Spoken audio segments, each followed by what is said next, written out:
habang mabigyan naman ang may 110 mga trabahador sa barangay. Pasok lang ang sasakyan, ilan ho ng mga jeep.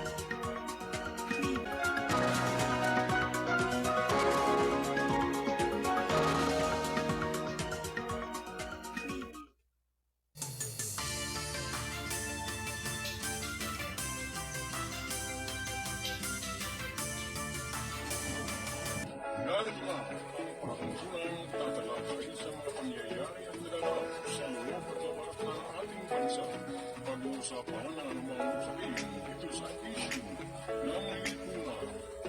At ngayon, narito ang inyong host ng editor, ang Bisayan Resort, si Kuya Wayne Laude.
Mapagpalang tanghali. Tanghali na nga ba? Anyway mga kaibigan, magandang umaga po sa inyong lahat. Mga giliw po namin taga-subaybay, Luzon, Visayas, Mindanao, Mega Manila at sa lahat po ng inaabot ng ating broadcast kayo pong araw ng Tuesday, holiday. Ngayon pong araw na ito. Oh, it's a holiday. Marami sasabihin mo, hindi bukas pa. Holiday po ngayon mga kaibigan, mga kababayan, mga kapatid, mga kapanalig, mga kapuso, mga kasado. Holiday po ngayon sa lalawigan po ng Rizal. Yan. Sapagkat ngayon po yung araw ng lalawigan. Kaya holiday, wala pong pasok ang mga tanggapan ng gobyerno sa lalawigan po ng Rizal. Pero yung pangkalahatang holiday, yung po ay sa araw po ng bukas. Yung po yung Independence Day. Yan, di ba? Oh, tama o mali? Oh, yan. So ngayon po, araw po ng lalawigan. At marami po naging activities yung ating pong lokal na mga opisyal sa iba-ibang mga bayan at lungsod. At yung mga ginawa po nila mga activities mga kaibigan, batay po sa ibinigay sa atin na impormasyon, ay sila po kanina, ito po mga kaibigan, yun po ay 123rd founding anniversary ng lalawigan po ng Rizal. Ano ho? So medyo matagal-tagal na rin po pala ang lalawigan ng Rizal. So lahat ng mga naging programa po ng local government units, ang lalawigan po kasi ng Rizal ay binubuo ng 13 bayan at isang lungsod. Yung po yung lungsod ng Antipolo, yan po ay pinakakapital ng lalawigan ng Rizal. So, ang kanila po mga ginawa, nagkaroon po ng simultaneous clean-up drive. Yan po mga kaibigan, na isinagawa po ng iba't ibang mga kawani ng pamahalaan ng Rizal, lalawigan po ng Rizal kanina. So, kasama din po sa mga activities na yan, yung mga volunteers, Kuyang Arnold, doon sa mga paglilinis sa mga creek, sa mga gilid ng kalsada, Yun po ang isa sa mga naging pangunahin, naging programa po kanina ng ating pamahalaan panlalawigan ng Rizal. Siyempre, sa pangunguna po ni Gobernadora Nina Richie Inares. At congratulations. Bagamat holiday, pero nagtatrabaho pa rin ho yung ating mga lokal na mga opisyal ng ating gobyerno. Dahil doon po sa kanilang isinagawa na clean up drive. Anyway mga kaibigan, oras po natin eksakto, alas 12 ng tanghali at magandang tanghali po sa lahat ng ating mga kababayan. Ang time check na yan ay handog po sa atin ng Gold9 Plus Probiotics. Benefits, effective in preventing serious illnesses and ailments like diabetes, cholesterol buildup, asthma, hypertension, and kidney diseases. Helps in regulating normal blood pressure, maintains normal blood sugar level, boosts immune system, helps in healing wounds faster, perks up body's immune response to stress. Gold9 Plus Probiotics, all natural extracts, includes the following: stevia plant, ampalaya, serpentina, malunggay, ashitaba, insulin plant, banaba, sambong, and mangosteen. At siyempre, Gold9 Plus Probiotics, official endorser si Dr. Ariel Baira, Asian Best Innovative Company of the Year. Gold9 Plus Probiotics. Tayo po mga kaibigan ay nasa unang bahagi po ng ating palatuntunan, issue ng lipunan. Issue noon, issue ngayon, issue magpakailanman. Ako po ang inyong lingkod, ang Bisayang Tisoy. Ayan, may umatungal na naman. Wayne Espino Lawson po na nagpupugay po sa inyong lahat. At syempre, happy 123rd founding anniversary po sa buong lalawigan po ng Rizal. At bukas po naman ay holiday din po dahil bukas po ay Independence Day. Ayan. Anyway mga kaibigan, marami pa rin mga issue ngayon at mainit na mga issue na pinag-uusapan. Ito nga sinasabi na bakit hindi mahuli-huli itong si Pastor Kibuloy. Aba, yan ang tanong. Yan ang tanong at saan hulihin at sana hanapin. Dahil mga kaibigan, sinasabi nga po, mantakin mo, mga kaibigan, maabot ng 100 mga pulis ang naghanap doon sa compound ni Pastor Apollo Kibuloy. Pero hindi ho nakita si Pastor. Ay, yan ang, kung wala naman talaga doon, paano yung makikita? Anyway, magandang tanghali sa ating station manager kay Kuyang Alan Valenzuela Bordeos. At syempre, katatapos lang po ng palatuntunan, gabay at patnubay ni Kuyang Arnold Aceveda Namuko, ang Mindureñong Midnight Boy. Ayan. At magandang tanghali at maligayang pakikinig at panunood kay BOD Chody Soyman Jr. Ngayon po ay nagmamasid po sa atin, nanonood, Kuyang Arnold. Siyempre, at ang ating po mga kababayan, ituloy po natin itong kwento na ito. Kung bakit hindi daw makita at hindi mahuli itong si Pastor Apollo Kibuloy. Eh, talagang hindi mahuhuli yan kung hindi naman talaga nakikita. Di ba? Paano mahuhuli ang isang bagay kung hindi mo naman nakikita? Oh, walang pinag-iba. Isang halimbawa, yung hangin. Sige nga, paano mahuhuli yan? Ilagay mo sa supot. Kaya lang, pag binukasan mo yung supot, hindi mo mahawakan. Sa plastic bag. O, di ba? So, yan ang mga mainit na issue mga kaibigan. Na talagang hindi ho makita at hindi mahuli itong si Pastor Apollo Kibuloy. Yun ang tanong. Di ba? Dahil marami po kasing mga impormasyon na naandyan lang sa paligid yan. Hindi pa ngayon ang tamang panahon. Di ba?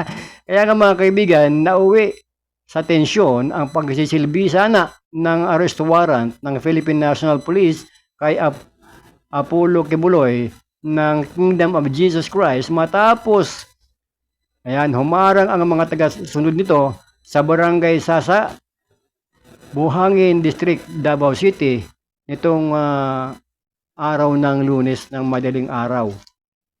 Kaya ayun, natakpan tuloy. hindi nakita. Pero ang sinasabi, maabot daw ng 100 mga kitang-kita. Nagdilim ang paligid eh. Matakpan yung camera nga naman. Ito talaga si Pastor eh. Talaga hindi makikita, natatakpan eh. Di ba? So, tuloy tayo. Tuloy tayo sa balita natin. Sa entrada, akala ko intriga eh. Sa entrada pa lamang ng compound ay nagbarikada. Nagbarikada yung mga followers ng Kingdom of Jesus Christ ni Pastor Kibuloy. At hindi pinapasok ang mahigit 100 na pulis.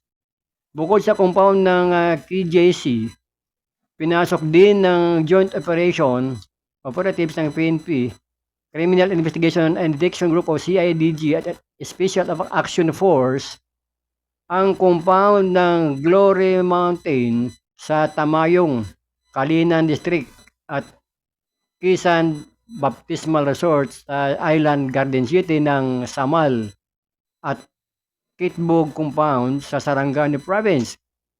Ayon kay Police Regional Office 11 Public Information Officer Chief Major Catherine De La Rey, ang arrest warrant ay para kay Kibuloy at sa 5 iba pa na inisyu ng Pasig City Court at Regional Trial Court ng Davao kaugnay sa mga kasong Act of Lasciviousness, Sexual Abuse at Anti-Trafficking in Person Act of 2000. Ang mga raiding team ay naka-full battle gear nang pumasok sa mga lugar ni Kibuloy. Subalit hindi nakita ang kanilang target. Dahil ayaw papasukin ng mga tagasunod ni Kibuloy ang mga pulis, nagkaroon ng girian o gitgitan at nawasak ang mga bakod at gate. Ayan, diba? Nagkaroon ng tulakan. Tuluyang nakapasok ang raiding team ng maliwanag na at kumalma na rin ang mga tagasunod ni Kibuloy. Ay, salamat. At walang nasaktan. Pero gano'n naman talaga. Mga mga solid na mga followers yan ni Pastor Kibuloy. Kaya hindi may iwasan. Talagang naidepensa o ipagtanggol ang kanilang pastor. Anyway mga kaibigan, oras po natin, 8 minutong makalipas ang 12 ng tanghali. At kayo po ay nanonood at nakikinig sa palatuntunang issue ng lipunan. Ayun, di ba? Ako pa rin po ang inyong lingkod, si Wayne Espino Lawson, na bumabati sa lahat at nagpupugay ng isang magandang pananghalian ngayong pong araw ng Martes. At syempre magandang tanghali kay Kuyang Joseph Elias Bontugon, isa po sa ating mga kasado patrol. At ang maganda ngayon dahil nagkaroon po ng rollback, di ba? Bumaba na naman yung mga presyuhan ng gasolina, mga kaibigan. So malaking bagay yan na kahit paano naiibsan yung taas ng presyo na talaga naman nagsasabay-sabay, nag-uunahan gasolina, diesel, kerosene at ang bigas, mga kaibigan. Nasasabi rin na maaaring bumaba. Ayan, kaya sa usaping bigas mga kababayan, yung iba, hindi ho naniniwala na bababa. Kasi nga naman, matagal nang pinangako yung pagbaba na yan, sa halip na bumaba, ay tumaas pa ang halaga ng bawat kilo ng bigas. Sa ngayon, hindi ka makakabili ng bigas na halagang na 30 pesos. Pinakamababa ngayon, mga kaibigan, 47. Depende ho sa palengke kung saan kayo naroon, At siyempre, yung mga imported rice, yung mga mamahaling bigas ay 60 pesos per kilo niyan. Kaya nga ngayon, ito yung mga magkaiba, yung mga pananaw ng ating mga kababayan doon po sa sinasabi na ibababa na ang tarifa sa mga bigas at para bumaba rin daw ang presyuhan nito sa pamilihan. Ang patabayanan po natin, harinawa mga kababayan, ay magkatotoo na. Sapagkat kung naalala po ninyo, nung bago pa lamang at hindi pa nga naging Pangulong ating Pangulong Bongbong Marcos ngayon, ay sa kanyang mga kampanya, kung naalala po ninyo mga kaibigan, ay sinasabi niya na ibababa hanggang sa 20 pesos ang halaga ng bigas. Pero ano ho nangyari? Di ba? Kaya bumaba naman ng kalahating kilo lang yung 20, hindi ho 1 kilo. Anyway mga kaibigan, 10 minuto makalipas ang 12 ng tanghali. Ito ho, medyo mainit-init din ho itong issue na ito. Dahil, sinasabi, nais ni Philippine National Police Chief, Police General Romel Francisco Marbil, na tapusin agad ang mga investigasyon at sibakin agad ang ilang mga opisyal ng mga pulis na sangkot sa iba't ibang kaso, iba't ibang uri ng krimen, mga kaibigan. Ani PNP spokesperson na Police Colonel Jean Fajardo, ayon sa ating PNP chief, dapat patawan ng suspensyon at demotion ang mga tiwaling pulis at sa sandaling matapos ang investigasyon at mapatunayang nagkasala ay agad na silang sisibakin sa kanilang serbisyo. Sana all. Di ba? Sana. Kasi itong mga nagdaang linggo, mga kaibigan, ay talaga namang halos magkakasunod, mga nagdaang buwan. Nagsimula doon sa Las Piñas, na nagsuntukan ninyo. Kung naalala po ninyo mga kaibigan, dalawang nagsuntukan na miyembro po ng Special Action Force ng Philippine National Police. Nagsuntukan. Kaya lang nalaman, nung hulihin sila ng kapwa nila pulis, nalaman na sila pala ay mga pulis din. Doon sa issue na sila ay nag-i-escort sa isang mamahaling negosyante. Mamahalin sapagkat binabantayan ng mga pulis eh. O di ba? Kung hindi mamahalin yun, abantayan ba yan mga pulis pa? O. So yun, doon nagsimula ang issue. Nagkakasabit-sabit na itong mga pulis natin. In fairness naman, doon sa mga ibang pulis na talagang nagtatrabaho po ng tama at tapat. Pero doon sa iba na ginagawa puro ka bulastugan, siguro wag nang dapat patagalin ni General Marbil yung mga pulis na ganyan, yung mga tiwali. Kaya nga sinasabi na pabilisin ang investigasyon doon sa mga pulis na sangkot sa karnaping, kidnapping, at manyak. Naku, oo nga naman. Kasi nung mga nagdaang buwan din po, meron din po nangyayari na insidente sa lalawigan po ng Laguna. Kung hindi po ako nagkakamali, parang, pwede ba sabihin natin, nagkaroon ng, wala namang exchange gift dun eh. Wala namang palitan. O, diba? Na meron pong nabaril na pulis ng kanyang misis na pulis. O, kaya anak ko po, mama, sabi nga, paano pa natin paniniwalaan kung mismo yung mga ating mga otoridad ang nasa likod ng hindi magandang pinaggagawa. Oh. Diba? Kaya nga nung mga nagdaang dekada, nagdaang panahon, talagang matindi ang respeto ng ating mga kababayan sa mga pulis. Dahil talagang pag sinabing pulis, talagang dapat kagalang-galang, Itong mga sabagay, nagkaroon po ng pagbabago ang ating panahon dahil napasok na tayo sa matinding pagbabago ng teknolohiya. Pero dapat yung ugaling pulis, dapat hindi ho nasabay doon sa pagbabago. Di ba sana magbago tungo sa kabutihan, tungo sa ikaayos at ikauunlad ng bayan. Ano ho? Hindi yung nagbago para lamang sa kanyang pansariling kapakanan at doon napunta sa kalukuhan, mga kaibigan. 15 minuto makalipas ang ika-12 ng tanghali at kayo po ay nakikinig pa rin sa programang Issue ng Lipunan. Samantala mga kaibigan, ito po yung gusto rin magpulis. Kaya lang hindi na ho magiging pulis. Bakit kanyo? Dalawang criminology student patay sa van.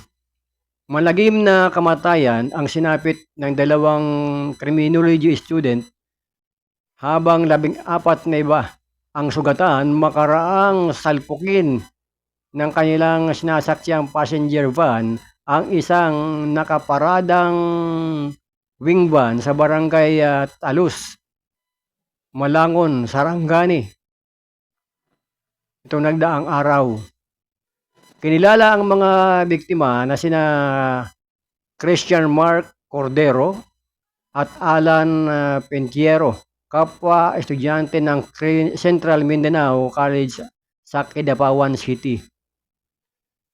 Pauwi na ang mga biktima kasama ang ilang pasahero sa Kidapawan City nang mawalan umano ng preno ang van at sumalpok sa nakahintong 10-wheeler sa wing van truck. Nawasak ang van at nagtamo ng pinsala ang lahat ng mga pasahero. Maagap naman nagresponde ang mga tauhan ng Municipal Disaster Risk Reduction and Management Office. Subalit hindi na umabot sa ospital ang dalawang biktima. Nakakalungkot na balita. Ano ho? Talagang ganun po talaga. Pagka minsan ay hindi naman binanggit kung anong oras nangyari yung insidente. Kaya lang kung may nakaparada nga, kahit na maliwanag yan at kung nawala rin ng control yung driver doon sa minamanihin yung sasakyan, ay talagang mababangga talaga. Pero kung sakali wala doon yung 10-wheeler na wing van, sa palagay ba ninyo ganun din ang nangyayari? Magiging malagim din kaya? Oo, ayan, di ba? Anyway mga kaibigan, at tayo po ay nakikiramay doon sa mga naulila, sa mga magulang. Siyempre, ang inaasam yung dalawang estudyante na makapagtapos, magkaroon ng maayos na trabaho, makatulong sa magulang. Yun naman talaga kadalasan ng mga pangarap ng mga bata. Kapag sila ay habang lumalaki, mag-aaral, nangangarap sila na pagdating ng takdang panahon at sila ay nakatapos na, nakapag-aral ng maayos, nagkaroon ng trabaho na maayos din, matulungan yung kanilang pamilya, yung kanilang mga magulang at ganoon din kung sila may mga kapatid pa, matulungan din ang kanilang mga kapatid na makapag-aral din ng ayos. Ano ho? Ito maaari dito siguro ang matutuwa dito yung mga misis. Masasabi ba natin good news sa mga misis o bad news pa rin? Sapagkat mga kaibigan, 8 katao ang nahuli sa akto dahil sa tupada. Di ba?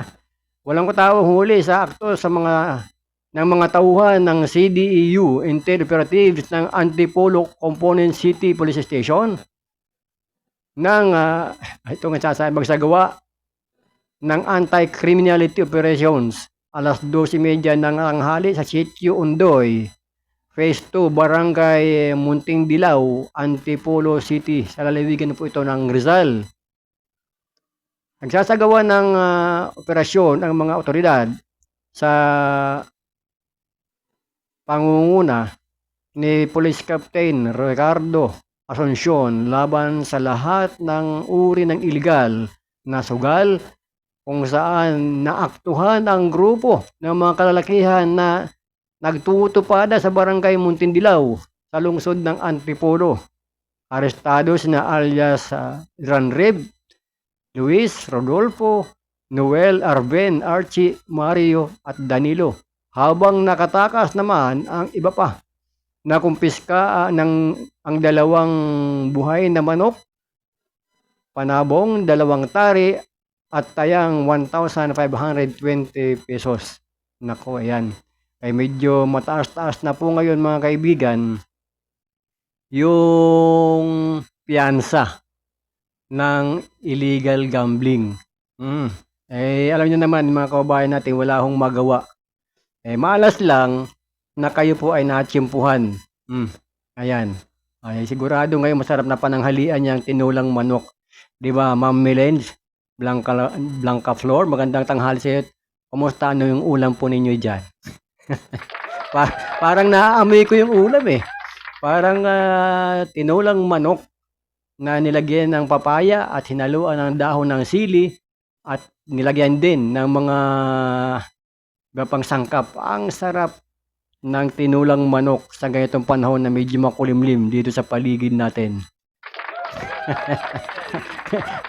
kaya itong mga kababayan natin walang kadala-dala sa mga ganyan mga illegal na sugal, lalo po yung tupada. Meron po ako naalala dati, mga kaibigan. Magpipiesta yung isang barangay sa lalawigan po ng Rizal. Yan po sa bayan ng Anguno. Siyempre, kumpiyansa yung nag-organize ng tupada at tiwala siya na hindi mahuhuli dahil nasabi na timbrado lahat. Merong pahintulot si ganito, may pahintulot si ganon. Ang provincial command, ang tanggapan ni Hepe, at ang tanggapan ng mayor. Ay nung nakakarami ng sultada, naku po, nagkaroon ng biglang raid yung mga pulis. 11 yung nahuli mga kaibigan.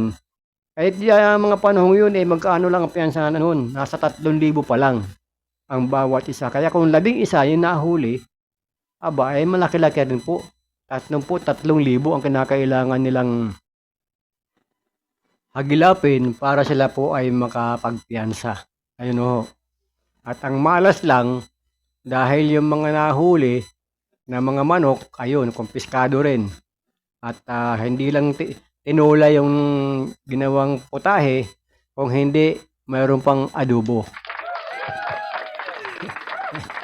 Kaya hanggat hindi ko kasi nahuhuli, wala akong kadala-dala yung mga yan. Hindi namamalayan nung mga nagpapatupada at nagtutupada, habang abala, siyempre, meron silang manok na medyo maganda yung lahi, inaasahan nila talagang mananalo, isasabak ng laban, sabong.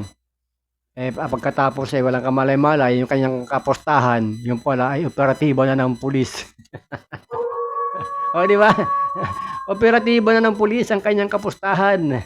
At maya-maya lang, habang pinaparami lang, yung mga taya, ayun na, magdideklara na ng huli na ito. Huli na mo. Oras mga kaibigan, 23 minuto makalipas ang 12 ng tanghali at kayo po ay nakikinig at nanood pa rin sa programang Issue na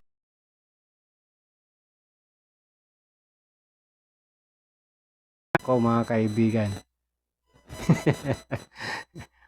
Kaya ito, minsan tayo po ay dumadako sa mga usapin ng mga showbiz Pero minsan, ito, usaping mag-asawa na magkaiba ang pananaw.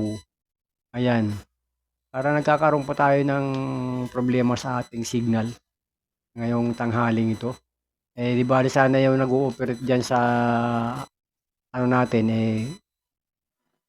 baka iniwan siguro yun. Kaya hindi na monitor ang ating mga kababayan. Ito po mga kaibigan, na hindi ho nagkaintindihan yung mag-asawa.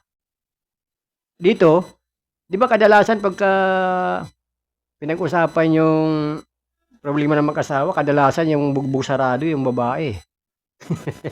O di ba? Kadalasan babae. Pero kakaiba ito, mga kaibigan, sapagkat yung mister, hindi lang bugbog ang inabot, natudas pa. Ayan, mga kaibigan. Patay ang isang lalaki, makaraang tarakan ng kutsilyo sa dibdib, mga kaibigan, ang kanyang kinakasamang babae sa kasagsagan ng kanilang pagtatalo. Ito po ay nangyari dyan sa lungsod ng Maynila. Kinilala ni Police Chief Master Sergeant Boy Nino Baladjay ang suspect na si Raisa Alonso, 25 anyos, residente ng Santa Ana. Namatay ang biktimang si Cecilio Lopez, the second, 25 anyos, dahil sa isang tama ng saksak sa dibdib.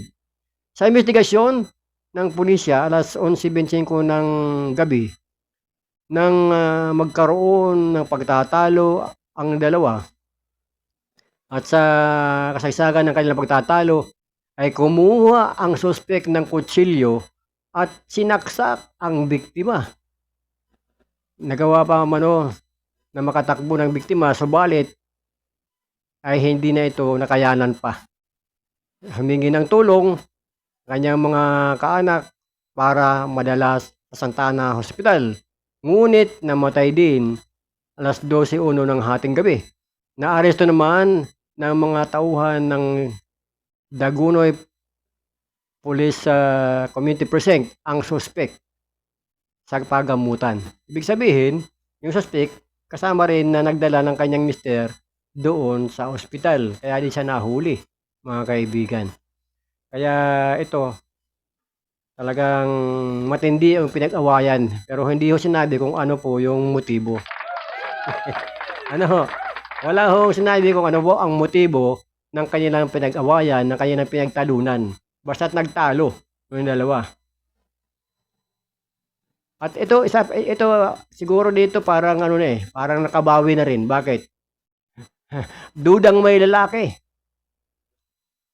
Si Mister sa kanyang misis, kinatay din. Ano ba yan? Dito na arrival sa ospital ang isang misis makaraang pagsasaksakin ng kanyang mister sa barangay Makabling, Santa Rosa, sa lalawigan po ng Laguna. Batay sa investigasyon, alas 10:50 ng gabi, nang mangyari ang insidente sa loob ng bahay ng biktimang si Candy Joy Engtong Arilla, at ang suspect ay si alias Ralph. Nagtalo. Ito naman, nagtalo na naman. Nagtalo ang dalawa at kinumpronta ng suspect ang biktima kaugnay sa pagkikipagrelasyon nito sa ibang lalaki. Naku, kayo mga lalaki ha. Humantong sa matinding away ang sinapit ng dalawa hanggang sa kumuha ng patalim ang suspect saka pinagsasaksak sa dibdib ang biktima. So, yung kanina, yung lalaki nasaksak din sa dibdib. Ang biktima, babae naman ang una. So parang dito, magkaiba man ng lugar, parang nagkaroon ng bawian. Kasi na una, yung babae ang suspect, ang nakapatay sa kanyang mister. Ito naman yung pangalawang balita natin. Ito naman, yung misis naman, ang napatay ni mister. Diba? Dibdib din ang tama. Mabilis namang isinugod sa pagamutan ng biktima, ngunit binawian din ito ng buhay. Naaresto naman ang responsable sa krimen at inihahanda na ang kasong inasampa laban sa kanya.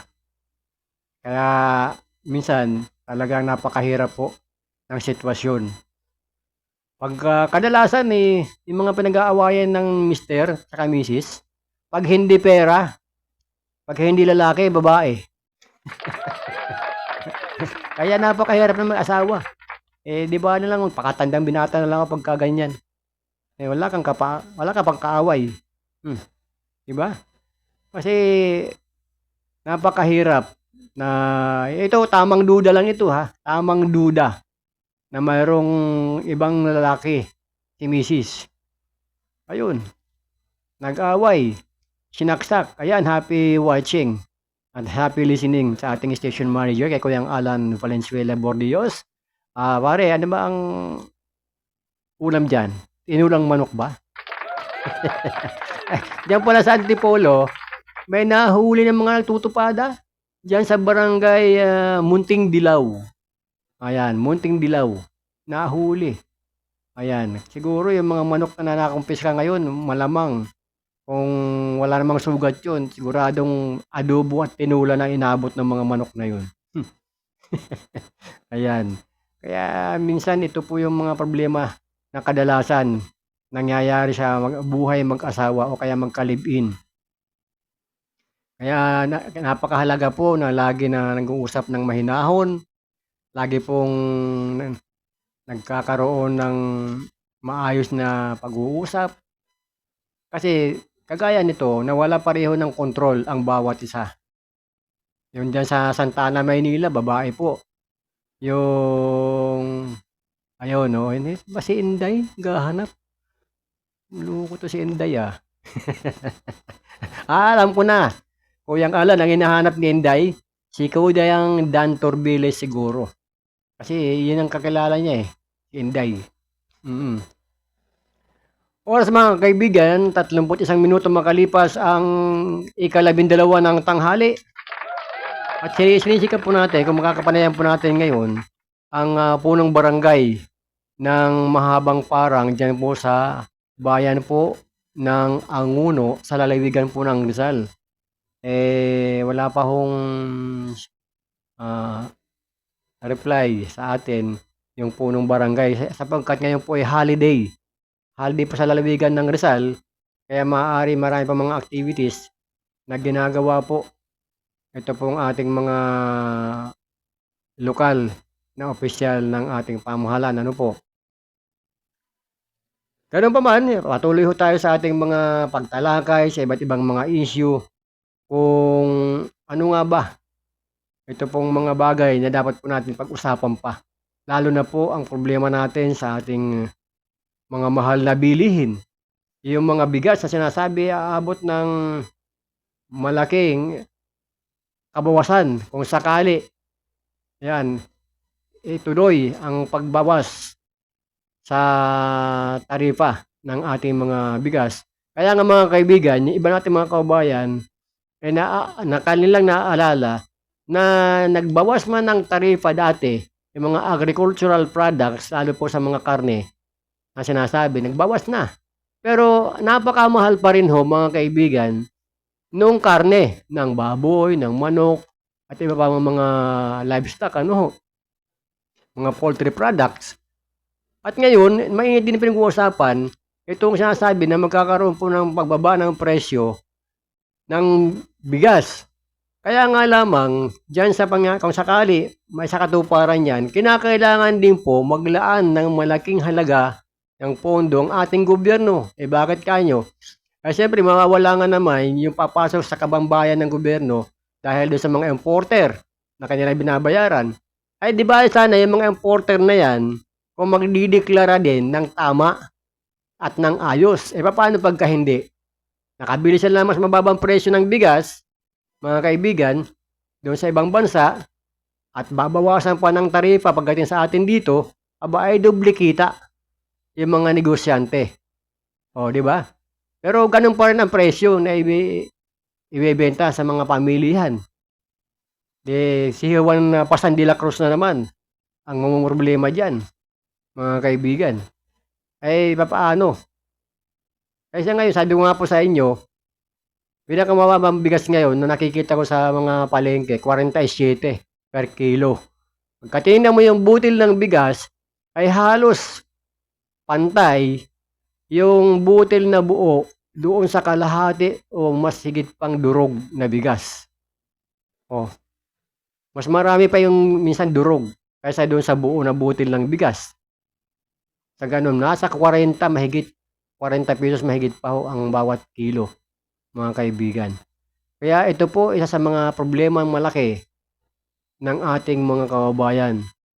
Kaya nga, kung ating pag-aaralan lalo na mga kaibigan ng mga presyuhan ng mga agricultural products na sinasabi, kung yung mga nakaraan nga mas mahal pa nga yung presyo ng kamote, 1 kilo. Meron sa 60 pesos, 60 pesos ang 1 kilo ng kamote, mga kaibigan. Kumpara sa bigas na dapat mas mababa ang presyo. Kaya lang sumasabay din yung mga root crops natin.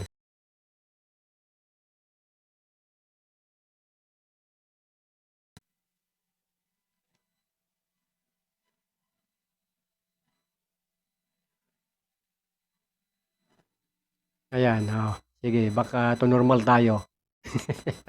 Nagkakaroon ng hindi magandang signal yung paligid natin.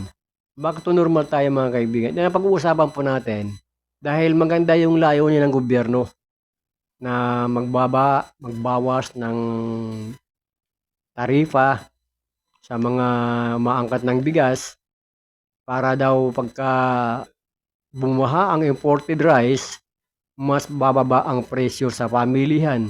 At kung bumaba ang presyo ng mga imported rice, sino naman ang hindi maapektuhan dyan? Natural yung ating mga lokal na mga producers ng ating mga palay. Sapagkat hindi naman sabay-sabay nabababa, halimbawa mga kaibigan, yung presyo ng mga abono, mga fertilizer. Di malaki pa rin ang gastos ng ating mga magsasaka. Bagamat pabor yan doon sa mga importer dahil talagang kikita sila eh. Kaya paano nga yung pangkaraniwan na magsasaka natin na umaasa lamang magsasaka na walang supply ng irrigation, na patubig, kung hindi umaasa lamang sa panahon ng tag-ulan. At kapag panahon naman ng tag-ulan, ay grabe naman ang dami ng tubig sa mga palayan. Ang tendency doon sa mga bagong tanim ay may anod. O kung hindi maanod yung mga tanim, dahil yung tubig ay matagal humupa, mamamatay yung mga bagong tanim na mga binhi, mga kaibigan ng palay. So napakahirap. Bago ho maging palay yan, grabe ho ang sakripisyo ng ating mga magsasaka. Preparasyon pa lang doon sa lupa kung paano lilinisin, aararuhin yan, lahat na, susuyurin, tatanggalin lahat ng mga damo para maitanim yung mga bagong sibol, mga binhi ng palay. Malaking preparasyon at panahon ang ginugugol. At wala pang katiyakan mga kaibigan na yung kanilang mga tinanim ay bubunga o magbubunga ng ayos. Sapagkat kung halimbawa nakapagtanim sila na medyo maganda pang panahon, natural lang tutubo siya ng una medyo maganda. Pag inabot naman ng panahon ng tagtuyot, isa rin ho sa problema yan ng mga magsasaka natin. Lalo na po yung mga hindi po sinusuplayan ng patubig o irigasyon ng ating gobyerno. Yung talagang seasonal na magtatanim natin. Kaya kadalasan lugi. Ang gagawin ng mga ating magsasaka, dahil yung inutangan din nila yung kanilang puhunan, ay nag-aawang din, nag-iintay din yung inutangan. Talagang hirap yung buhay ng ating mga magsasaka. 38 minuto makalipas ang 12 ng tanghali, mga kaibigan. Kaya hindi ho ganun kadali, mga kababayan ko, na magtrabaho sa bukid. Gaya po ng iniisip ng iba, nakakala siguro ganun lang kadali. Pagtanim ngayon, bukas makalawa, mag-aani ka na. Hindi ho. Talagang mula pagtanim, hanggang siya ay lumaki yan, yung tanim na palay, ginagabayan po yan ng mga magsasaka natin para maging maganda ang tubo. At ganun din mga kaibigan, hindi po siya atakihin ng mga peste, ng mga insekto na kadalasan sumisiya sa mga palay, mga tanim po mga kaibigan. So gaano kalaki ang sakripisyo ng ating mga farmers, mga kababayan. Natural lang, ito pong mga isyong ito Doon sa mga hindi naman talaga nakaranas na magtanim, hindi ho ninyo mararamdaman, not unless na kayo po ay nakaranas kung paano po ang buhay ng isang magsasaka. Ano ho? Unang-una nga sasabi ko pa sa inyo, sa preparasyon pa lang, halimbawa nakapag-ani na yung isang magsasaka. Pagkatapos mag-ani, ano ho ang gagawin doon sa nabakante naman na lupa na pinagtanggalan o pinag-anihan ng mga palay? Natural, ihahanda ulit yan para sa susunod naman na pagkakataon ng taniman. So doon pa lang magastos. Kasi hindi naman basta ganun kadali, magtanggal din ng mga naiwan ng mga puno ng mga palay. Kung wala hong katuwang yung ating mga magsasaka, natural, gagastos din sila. At uupa sila ng mga tao para maging katuwang, maglinis. At habang naglilinis sila, maglalagay din sila ng isang lugar na ihahanda yung pag-ano ng kanilang mga pananim, ang kanilang binhi, pagsasabuyan, hanggang sa ayan ay musbong. At pag dumating ang takdang araw na kaya na siyang ilipat para maitanim, yun na po ang mangyayari dyan. Kaya sabi ko sa inyo, parang nag-aalaga din ng sanggol ang pagtatanim ng palay. O ano mga, kasi talagang ang palay kasi alagain. Hindi yan kagaya ng ibang tanim na kahit hindi mo agad maasikaso, kaya niyang mag-survive. Yung mga kagaya ng mga root crops natin, pero ganun pa man, tatanggalin mo rin sila ng mga damo. Ang palay ganun din. Halimbawa, kapag tanim ka after mga isang buwan, siyempre tingnan mo yung ilalim niyan. Kasi mas madali tumubo ang mga damo kaysa doon sa palay na inyo pong itinanim, mga kababayan. So pagka naunahan na yung inyong palay sa taas ng mga tumubong damo, eh ano ho ang aasahan ninyo? Hindi ho siya magkakaroon ng magandang binhi, magandang bunga ng palay sapagkat naubos na ng mga damo yung bitamina ng lupa. Kaya nga po, tinatanggalan po sila habang yan po ay lumalaki, tinatanggalan po ng mga damo sa ilalim ng mga puno, ano ho, para makabuelo at gumanda yung usbong at tubo ng bawat tanim na palay. Oras pa mga kaibigan, 42 minuto makalipas ang 12 ng tanghali. So sana, ito pong mga programa ng ating gobyerno maging angkop sa pangangailangan po ng ating mga kababayan at lalo po yung ating mga magsasaka, yung ating mga farmers, ating mga mag-ingisda, na kailangan din po ang bawat isa ay meron pong kalinga. Ano, sa pag-iingisda naman, hindi din ho ganun kadali. Talagang napakahirap, lahat po ay sakripisyo. Sapagkat wala kayong katiyakan pagdating niyo sa laot kung kayo pa ay makakahuli ng isda agad-agad. Ano po? So talagang timing din. Sapagkat napakahirap kung kayo pa pupunta sa laot pagkatapos ay napakalakas pala ng alon at inabot kayo ng unos.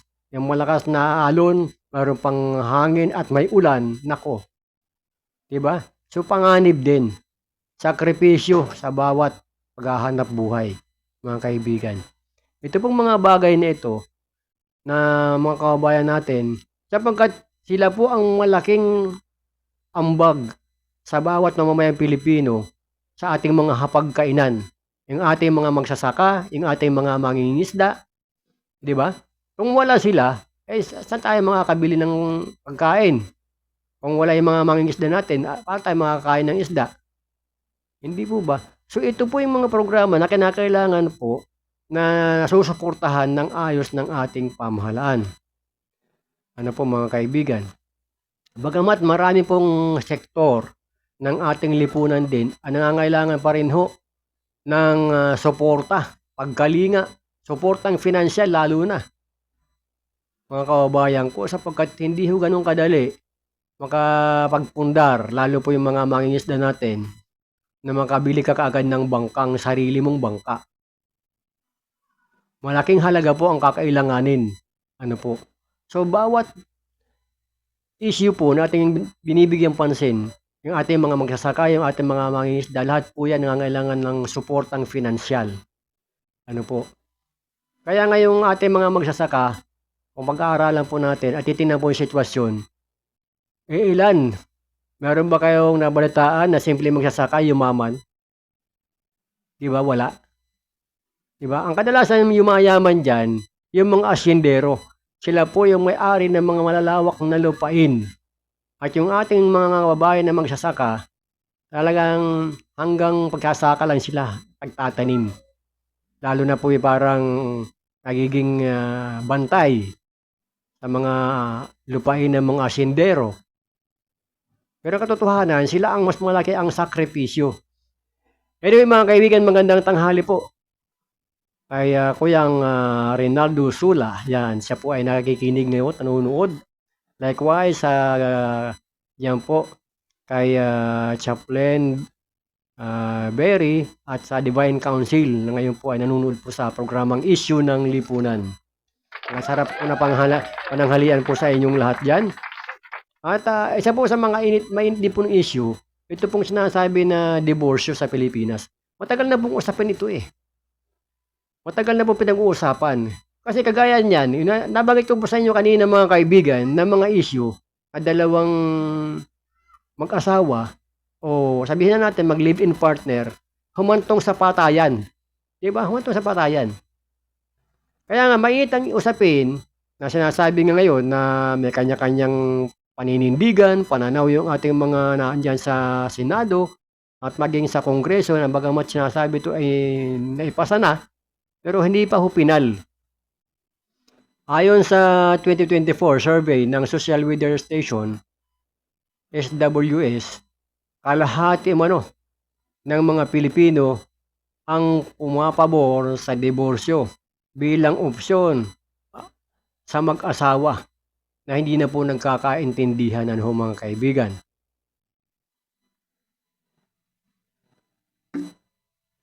Ayun.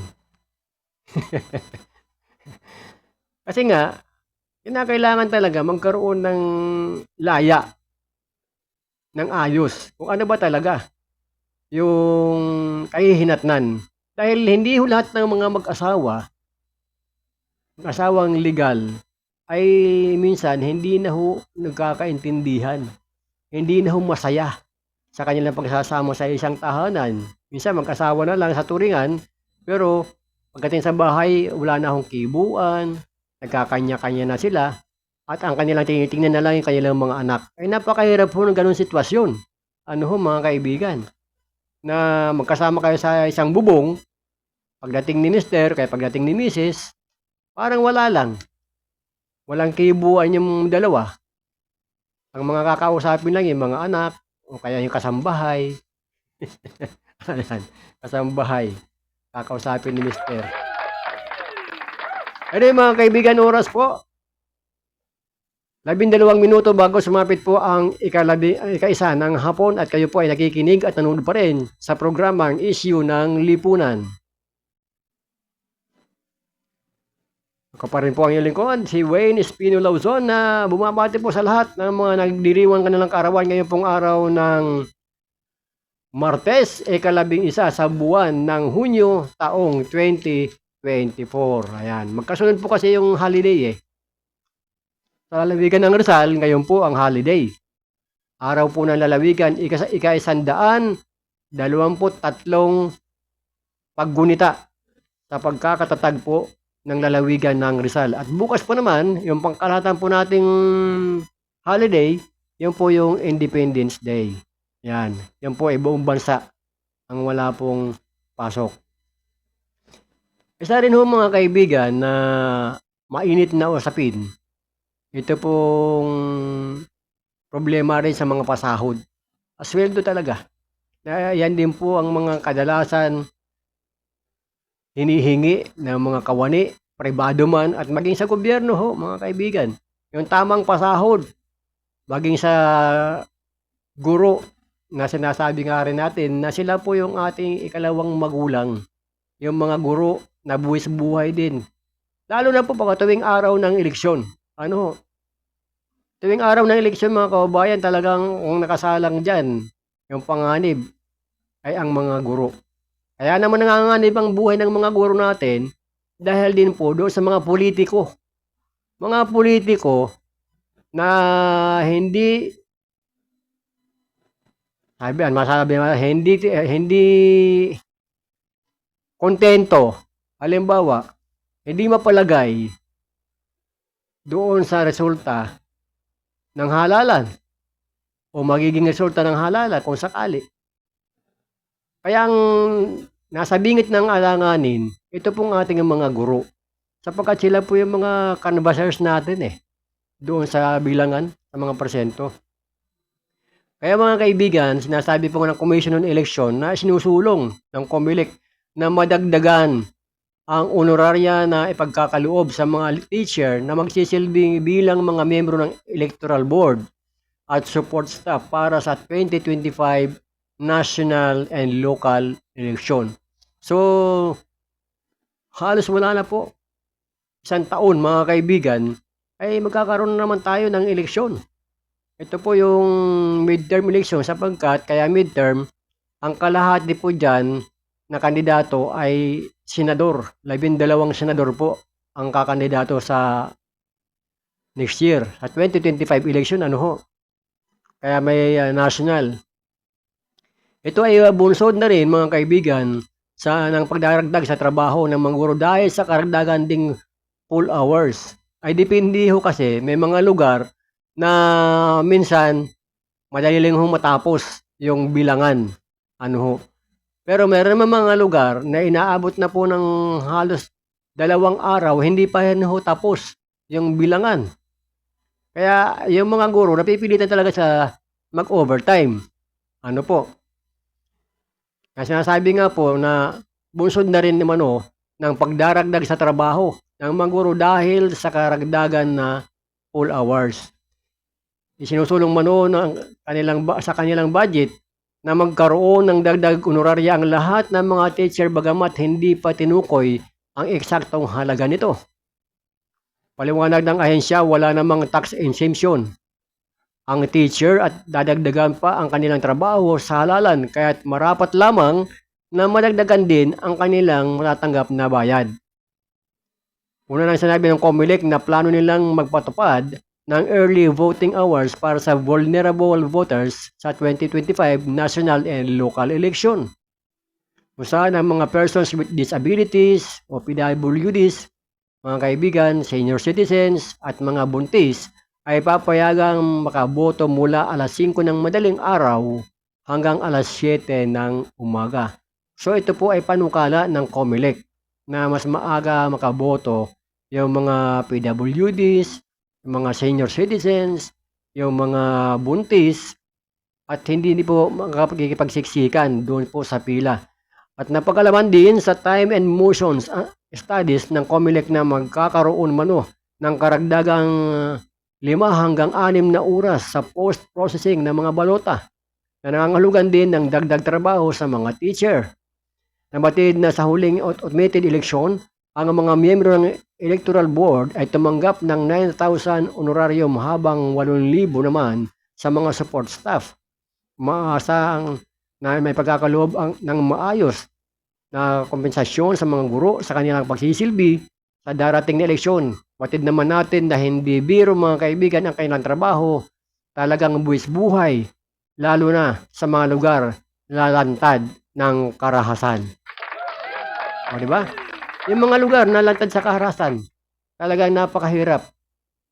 Kaya ngayon may mga lugar din na yung mga teacher natin ayaw na. Ayaw na yan pagbantay sa takot. Imantagay mo nga naman, nagbabantay nga lang sila. Doon sa mga balota, sa mga boto, sila pa ang nalalagay sa balag ng panganib, mga kaibigan. Kaya hari nawa, ito pong pinapanukala ng COMELEC ay may sa katuparan, magtagumpay, para na sa ganon, yung mga teacher naman natin, magkaroon din ng maayos na karagdagang income doon sa kanilang karagdagang trabaho. Kaya lang naman mga kaibigan yan Karagdagang trabaho, natural, kailangan din ang karagdagang income o sa kanilang hanap buhay. Hindi yung minsan, ilang oras na nga sa presinto, ay hindi nga makakain pa yung iba. No? Mga kaibigan, halimbawa, ito po yung sinasabi natin na talagang kailangan na matutukan ng ating pamahalaan. Itong panukala ng COMELEC na magkaroon ng karagdagang honorarya yung mga guro. Ayan. So mga kaibigan, sa mga mainit pa rin ho mga issue, ito pong modernization ng ating public utility vehicles. Ano ho ba yan? Yung mga jeepneys natin, yung mga bus na medyo karag-karag na rin. So, kasama po siya mga kababayan dahil talaga hanggang ngayon ay hindi pa rin ho maayos itong problemang ito na nagkaroon po ng pag-rally kahapon. At sinasabi nga na magiging 3 araw yung mga protesta ng grupo ng Manibela, ang grupo ng Piston. Ano ho, mga kaibigan. Kaya, yung ganyang mga usapin, ay dapat pagtigil pasada ng mga iba't ibang grupo ng transportasyon, dapat automatic din na nariyan ang responde ng ating gobyerno doon sa mga tao na maapektuhan yung riding public. Ano ho? Ay minsan, yung mga nagpapasok ng mga trabahador natin, mga empleyado, mga private man at maging sa gobyerno, ay wala, tinatanghali sapagkat wala hong bumibiyaheng jeep sa kanilang mga ruta. Pero wala naman ho tayong makita mabilis ding aksyon ng gobyerno natin para mabigyan ito ng suporta doon sa kanilang masasakyan. Ano ho? Marami na ho pangyayari na lagi lang ho problema ang inaabot ng ating riding public. At halos ilang oras ang pagitan bago sila marespondihan at magkaroon ng sasakyan na maghahatid patungo sa kanilang mga destinasyon, mga kaibigan. Ito pong isa sa mga kailangan maresolba sa harinawa ngayong taon na ito, hindi na buwan, ngayong taon na ito. Ito pong problema natin sa transport, public transport. Sa public transportation, dahil kung ganyan lagi nagkakaroon ng mga tigil pasada, iba't ibang mga grupo ng transportasyon na dapat lagi nariyan din ang ating pamahalaan dahil sinasabi wala nang extension. So paghuhulin na yung mga papasada na hindi kasama doon sa sumama sa kooperatiba, hindi nag-consolidate sa programa ng gobyerno. So paghuhulihin, di ba? So ibig sabihin, kung hindi mamamasada kung ilan yan, ilan daan yan, na kailangan din tapatan ng gobyerno kung ilan daan din ang kailangan sasakyan na magagamit ng ating riding public. Ano ho? Upang sa ganon, hindi ho naapektuhan itong ating mga kababayan, mantagayin ho ninyo, halos 70% ang mga sumasakay ng mga pampublikong sasakyan. At ilang porsyento lamang yung may mga sariling sasakyan. Doon sa may mga sariling sasakyan, talagang pabor sa inyo yan. Diba? Pero doon sa ating mga mamayan, sa ating mga manggagawa, sa ating mga pangkaraniwang empleyado, talagang sakripisyos at maghihintay sila. Bagamat ngayon, mayroong mga sinasabing mga motorcycle taxi, mga kaibigan. Pero ang presyo niyan ay halos triple doon sa halaga na ibabayad ng ating mga kababayan sa pampasahirong jeepneys. O, diba? So, papaano na? Kaya yung mga budget lang, eksakto lang yung mga budget ng ating mga kababayan sa kanilang bulsa. Paano? So, napipilitan sila sumakay kahit na mahal doon sa mga motorcycle taxi sapagkat ang kanilang dahilan na lang para sila ay makapasok sa eksaktong oras sa kanilang trabaho. Pero kung totoo siya, malaking kabawasan sa kanila, sa kanilang budget, yung karagdagang bayad sa pamasahe, mga kababayan. Kaya nga isa pa sa mga mainit na issue yan na kinakailangan matugunan, maiayos kung ano ba talaga ang mga programa ng gobyerno na magiging pakipakinabang sa ating lahat, lalo na po sa mga public transports, mga kababayan ko. Oras po natin na eksakto 1:00 ng hapon.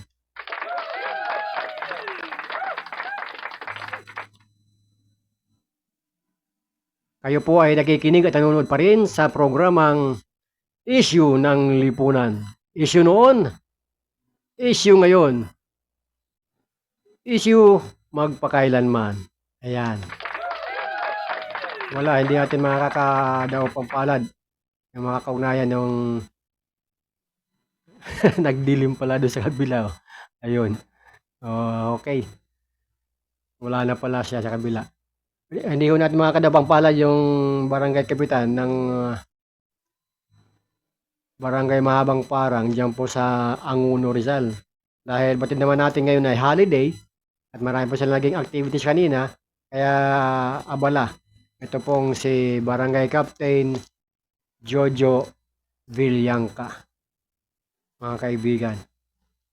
Kaya siguro sa susunod na pagkakataon, baka sakali sa Huwebes, hindi na po holiday, makadaw pampalad natin yung ating panayam kay Kapitan Jojo Villangka ng Barangay Mahabang Parang, Anguno, Rizal.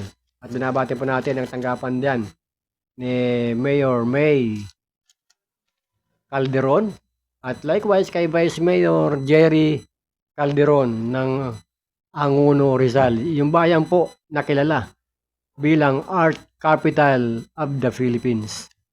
Yan. May mga kilala pong mga bayani dyan. Mga nataga dyan sa Anguno. Si Butong Francisco, isa po sa mga kilalang bayani dyan sa Anguno, Rizal. With that mga kaibigan, tayo po ay magpipinda po ng